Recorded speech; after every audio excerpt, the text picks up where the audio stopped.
সুখবর সুখবর সুখবর, আনন্দের সংবাদ। প্রিয় ভাইরা আমার, আপনারা এই ভিডিওটা শুরু থেকে শেষ পর্যন্ত দেখবেন। দেখার জন্য সবাইকে অনুরোধ করা হইল। অনেক ভাইরা আমার আছে ভিডিও শুরু থেকে শেষ পর্যন্ত দেখে না, তো আপনারা দয়া করে এই ভিডিওটা শুরু থেকে শেষ পর্যন্ত দেখবেন।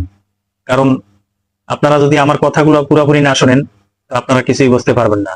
আপনাদের জন্য ভালো একটা সুখবর আছে, তো আপনারা সেই সুখবরটা শোনেন। আমরা সবাই জানি যে সৌদির ভিসা বন্ধ করে দেওয়া হয়েছে, আবার কিন্তু পুনরায় সৌদির ভিসা চালু হয়ে গেছে আজকে থেকে। তো প্রিয় ভাইরা আমার, আপনারা যারা সৌদি আরব যাইতে চান কাজের জন্য, তো আপনারা এখন থেকে যাইতে পারবেন, কোনো অসুবিধা নাই। আবার ফির চালু হয়ে গেছে। তো যারা দুশ্চিন্তায় ছিলেন, ইনশাল্লাহ আর কোনো দুশ্চিন্তা করা লাগবে না, আপনারা যাইতে পারবেন।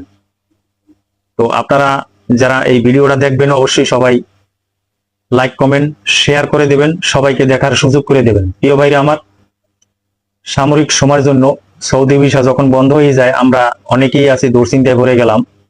তো আর কোনো দুশ্চিন্তা নাই। কোরবানির কারণে, হজের কারণে সাময়িক সময়ের জন্য, কিছুদিনের জন্য সৌদির ভিসা কিন্তু বন্ধ হয়ে গেছিল, আবার ফির চালু হয়ে গেছে আলহামদুলিল্লাহ। তো আপনারা বিভিন্ন তথ্য পাইবেন আমার কাছ থেকে, কোনো মিথ্যা নিউজ পাইবেন না। আমি আপনাদের সামনে যেটা সত্য সেটি আপনাদের সামনে তুলে ধরি। আর আপনারা দয়া করে এই ভিডিওটা সবাই বেশি বেশি লাইক কমেন্ট শেয়ার করে দেবেন, বেশি বেশি শেয়ার করবেন, সবাইকে দেখার সুযোগ করে দেবেন। অনেকেই জানে না সৌদির ভিসা বন্ধ হয়ে গেছে, আবার অনেকে জানে না যে আবার ফির চালু হয়ে গেছে। তো সবাইকে দেখার সুযোগ করে দেবেন। তো এই পর্যন্তই।